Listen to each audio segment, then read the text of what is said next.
Hello guys, Season 3 is at the corner.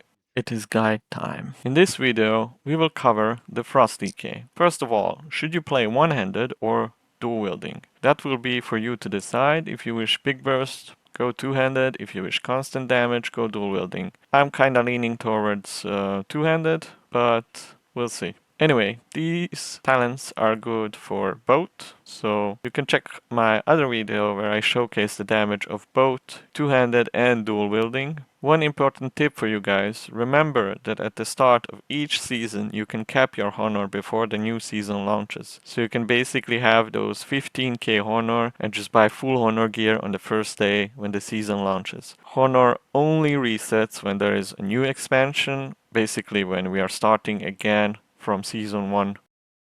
Runeforge. If you go for two-handed, use Rune of the Fallen Crusader. If you go dual-wielding, on main hand Razor Eyes, and on the off-hand Rune of the Fallen Crusader. Tier set. You will of course need the 4-tier set for all 3 specs.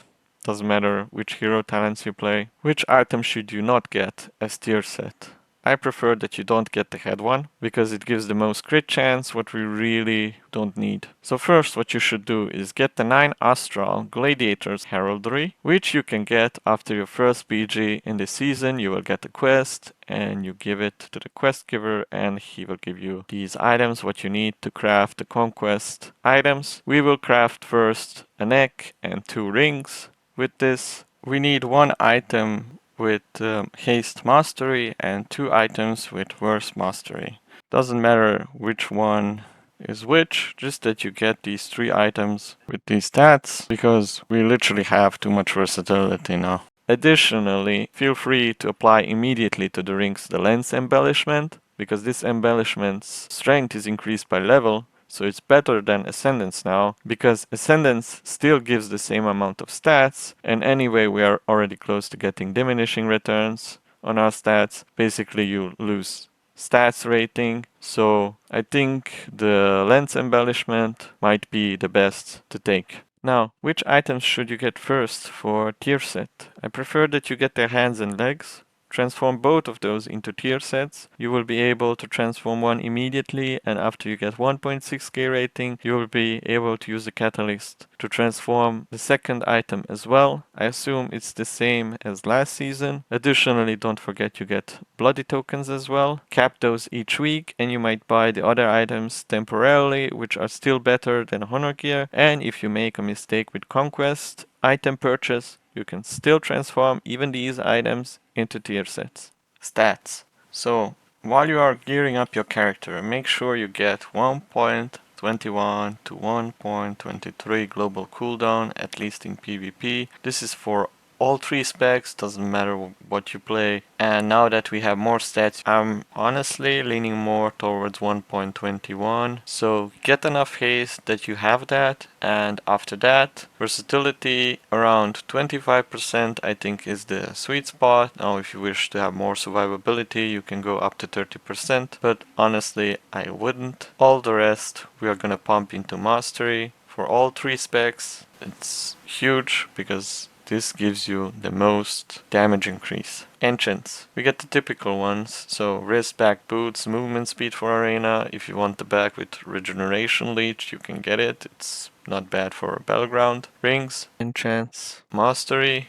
The chest we got enchant with crystalline radiance, and the legs, the typical stamina strength. Gems, the bloodstone one, if you get CC'd, you take reduced damage.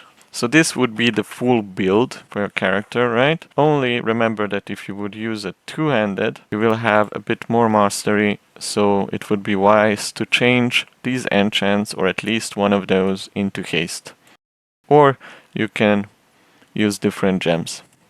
The gems that I used are mastery haste in each slot. So the head, as you see, I have the enduring bloodstone, neck versus mastery, shoulder tier set, back Reshi wraps, chest tier set with crystalline radiance, wrist verse mastery, speed enchant, gloves tier set, waist haste versatility, legs tier set, boots haste verse, and the rings verse mastery and haste mastery, and the trinkets. Do not forget that on the third week you can get a free conquest weapon once you cap your conquest. Talents. So Rider of the Apocalypse is definitely better for Arena and will probably always be, because Deathbringer is lacking movement and survivability, can more easily be kited. The new season has brought us some changes to the talent tree. On the left side, Cleaving Strikes. Your Obliterate no more hits multiple targets, but it increases now your frost side damage by 20% when your Remorseless Winter is active, which is absolutely useless if you ask me for PvP. So is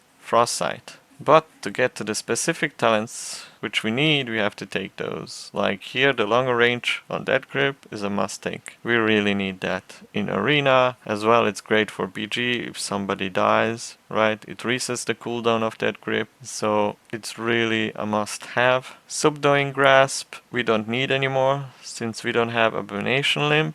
I rather take Null Magic and Gloom Ward for those bigger shields. Aims is hugely nerfed because now it has like a 4-minute cooldown, and if you take the talent Assimilation you can reduce it to 3 minutes, but I think it's still too much, too huge of a cooldown to take it even as a 3-minute for Arena, so I would not wish to waste this talent point. I rather take Brittle, which is gonna increase our damage if it procs. The hero talents, we stay the same with the Death Charge, Pact of the Apocalypse. We will take 5% reduced damage for each horseman that is active. And we're gonna use Feast of Souls so that our runic power spending abilities deal 20% increased damage if 2 horsemen are active. Mossworn Menace has been a bit reworked. Now it increases your Remorseless Winter's duration by 2 seconds. White Mane's Famine, they added the effect of Frostbite to as well increase the stack of undead. And Morgraine's Might, it gives you now 5% increased critical strike chance as well while you are in his Death and Decay. And that's it for the hero talents. Now where we have the most changes is on the right side. Frost Strike, Obliterate, Howling Blast, we must take these. Killing Machine, Empower Rune Weapon is a must. Empower Rune Weapon has been reworked. Now it's a 30-second cooldown with 2 charges. You press it, it has its own global cooldown, and you get 40 runic power and Killing Machine. Additionally, it does damage and it's ranged like 30-yard range. So this is very nice to combine with Obliterate. Frostbite, absolutely trash for PvP if you ask me, but we must take it because we want Biting Cold, and Gathering Storm because I want to use Death's Cold Embrace PvP talent, so I have to take it. Arctic Assault has been moved up here, so when your Killing Machine procs, Glacial Advance is fired through your target at 60% effectiveness. Runic Overflow, just flat damage increase to Frost Strike and Glacial Advance. Frostbound Veil, Consuming Rime reduces the cooldown of Empower Rune Weapon by 6 seconds. We must take this because otherwise we can't take Pillar of Frost. Runic Command increases your maximum runic power by 20, increases rune regeneration rate by 15%. This is now a must take talent. It's really great. So even if you play a two-handed, this actually increasing your rune regeneration makes it possible for you to get runes and start spamming those obliterates. Frost Reaper increases your obliterate damage and has a chance to tether the souls of its target and a nearby enemy to yours. Frost Strike severs the tethers, dealing Shadow Frost damage to both foes. So Obliterate can proc this on 2 nearby targets, and if you Frost Strike, it's gonna explode on both of them. So here we get a tiny bit of AoE damage by casting Obliterate, but you have to combine it with Frost Strike to actually make it explode. Still, I love this. It's a new additional talent for Frost DK. Murderous Efficiency. Consuming the Killing Machine effect has a 20% chance to grant you 1 rune. Rage of the Frozen Champion. I'm not intending to take this. You can take this if you're gonna play the Breath of Sindragosa build. If you go full on Howling Blast damage, then you have to take this. Enduring Strength.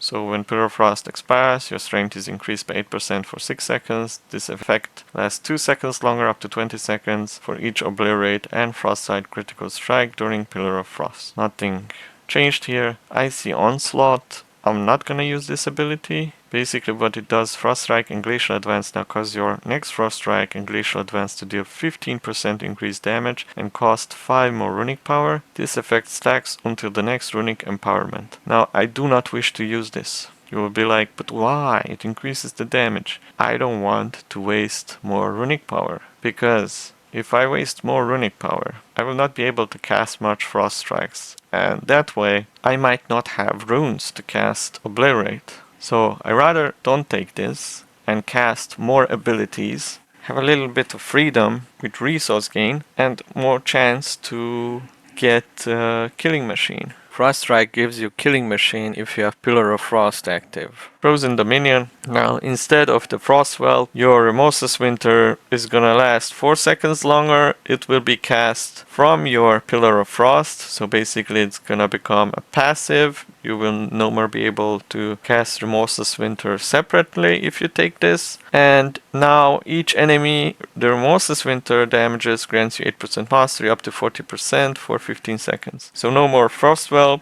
Now it's from your Remorseless Winter. If you damage multiple people, you will have more mastery. And I think this is actually, from one side, a very good change. We do lose the damage from the Frostwhelp, but we don't have to separately cast Remorseless Winter. So basically one global cooldown or pressing one ability has been thrown out of the window with this, but at the same time, Death Chill, it will be casted when you cast Pillar of Frost, because it's gonna cast Remorseless Winter, so you will not be able to separately cast it just to root people. But it's still great. I think what we're gonna do in this case, we no more gonna use Frostworm together with Pillar of Frost, but separately. So first we root them, and then we Frostworm. Frigid Executioner. Runic Empowerment has a 25% chance to refund one additional rune. North Winds, I'm not gonna use this. It basically, Holding Blast now hits an additional target with maximum effectiveness. Rime increases Holding Blast damage down by 75%.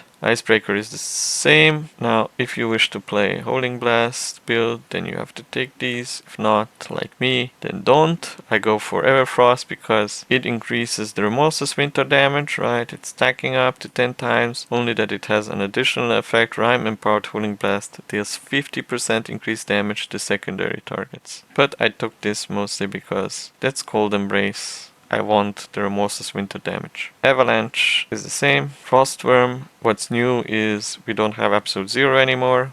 It's gonna stun the target and slow for 50% for 10 seconds. Cryogenic Chamber. Now when Holding Blast consumes Rime, 15% of the damage it deals is gathered into the next cast of Remorseless Winter, up to 20%. If you're gonna play the Holding Blast build, you have to take this, you have to take this, Rage of the Frozen Champions. If not, I think it's not worth it. Holding Blades, Rime Empowered Holding Blast unleashes 2 Icy Blades at its target that deal frost damage and have 15% chance to grant Killing Machine. It has a chance to give us Killing Machine. Of course we're gonna take it. We need that. Bone Grinder. It's the same as it was before. You stack it up, increases your frost damage by 20% for 10 seconds per stack. You get 1% critical strike chance, up to 5 stacks. Obliteration. During Pillar of Frost, Frost Strike, Glacial Advanced, Holding Blast always grants Killing Machine and have a 20% chance to generate a rune. Additionally, during Pillar of Frost, Empower Rune Weapon causes your next Obliterate or Frost Sight to cost